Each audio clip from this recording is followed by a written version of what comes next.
Perkenalkan, saya Bagas Reza Pratama. Saya Widya Aurelia. Saya Najwa Lina. Saya Raya Maulia.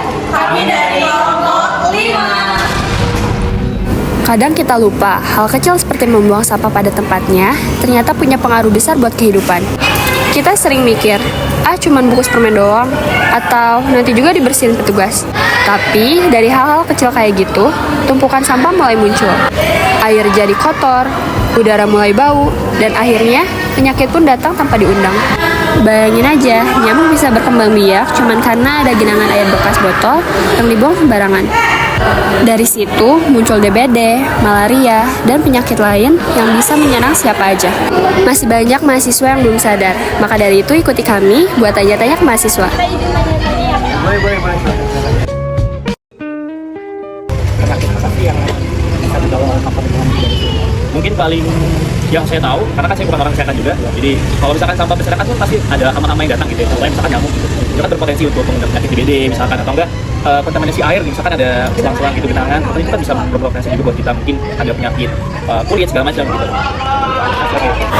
Jadi kesimpulannya, kebersihan lingkungan itu bukan cuma tanggung jawab petugas kebersihan, tapi tanggung jawab kita semua. Karena kalau lingkungan kita bersih, tubuh kita juga ikut sehat. Nggak cuma sehat fisik, tapi juga tenang rasanya kalau kita lihat lingkungan yang rapi hijau dan juga nyaman. Mulai dari hal kecil, buang sampah pada tempatnya, pisahkan sampah organik dan sampah non-organik, jangan malas bersih halaman rumah, karena menjaga kebersihan bukan cuma soal disiplin, tapi juga bukti kalau kita peduli sama diri sendiri dan juga orang lain. Pada siang hari, ketika aku berjalan menuju kampus bersama temanku, kesenanganku mulai hilang ketika di perjalanan aku sempat batuk-batuk yang disebabkan oleh asap kendaraan. Karena kan polusi udara itu dapat terpengaruh pada pernafasan. Apa sih polusi udara itu? Polusi udara adalah asap yang disebabkan oleh kendaraan bermotor seperti sepeda motor, mobil, dan sebagainya. Sudah jelas kita tahu bahwasanya polusi udara itu membuat banyak kerugian.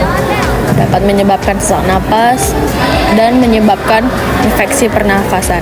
Jadi kita harus berhati-hati dan menjaga tubuh kita agar terhindar dari penyakit. Perkenalkan, nama saya Najwa Lina. Saya Widya Aurelia dari Prodi Kesehatan Masyarakat Fakultas Ilmu Kesehatan. Apakah ada masalah terkait pengolahan sampah di area sekitar kampus? Kalau begitu sekarang masih ada yang bukan nanti dari dalam masalah lingkungan khususnya atau ada masalah yang siap dimasukkan jadi tidak sesuai dengan Kesimpulan dari wawancara bersama Pak Sapam yaitu bau tak sedap dari saluran pembuangan, udara panas yang penuh debu, sampai kurangnya pohon yang meneduhkan. Semua itu terjadi karena kita lupa bahwa alam juga butuh dirawat. Kita butuh beraktivitas, tapi lupa cara bernapas dalam udara yang sehat. Kita pengen lingkungan yang nyaman, tapi jarang ikut menjaganya. Padahal teman-teman, menanam satu pohon bisa bantu nyaring udara kotor. Merawat saluran pembuangan bisa hilangkan bau yang mengganggu. Dan yang paling penting, kesadaran kecil dari setiap orang bisa bikin perubahan besar buat semua. Karena kalau kita terus diam, yang hilang bukan cuma udara bersih, tapi juga kenyamanan dan kesehatan sendiri. Itu aja yang bisa kita sampaikan. Wabillahi taufiq wal hidayah. Assalamualaikum warahmatullahi Wabarakatuh, see you guys.